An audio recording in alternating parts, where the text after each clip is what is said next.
Good evening and thank you for joining us tonight. Medical cannabis is going in front of the legislature again, and this year supporters say they've crafted a bill tailor-made for Nebraska's conservative legislature. 3 News Now's Alex Whitney was at the Capitol and brings us the latest. The battle over medical marijuana has been a long one in Nebraska. From failed bills in the legislature to petition drives failing on technicalities, there haven't been much success for medical marijuana supporters.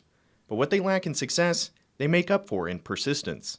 To have medical cannabis as an option, to talk with their doctors about it, and this is the way to do it. This bill is drafted beautifully. It would be the most narrow, conservative bills in the nation.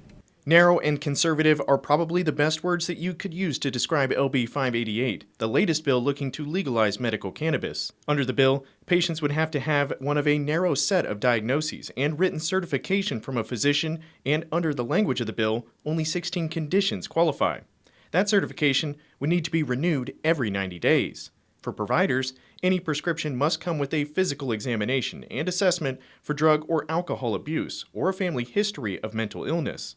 There is also a limit on how much doctors are allowed to prescribe in a year. The bill also establishes a medical cannabis board, featuring 7 members appointed by the governor to act as a regulatory body.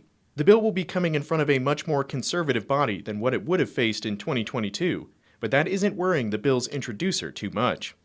It's a more conservative body, but what a lot of us have found, especially those of us who have gone out to the 3rd District and some of the most conservative parts of the state, if not the country, is that this issue is very bipartisan. Again, in the polling that we've done, if the 3rd District alone were exclusive to vote on this issue would pass on the ballot.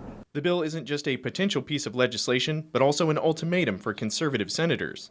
Wishart and her supporters know they can gather enough signatures to get marijuana on the ballot. They've done it twice already, only losing out on technicalities, and believe it's only a matter of time before one is successful. So conservative senators are left with 2 options. Play ball on LB 588 and have a say in the process, or leave it to the voters and be left out. And if they don't step up and do something, they know they've got to understand, I would hope, what the next step is going to be. And that is going to be probably a broader initiative process. And do they want to have a hand in crafting that, or do they not want to have a hand in crafting that? In Lincoln, Alex Whitney, 3 News Now.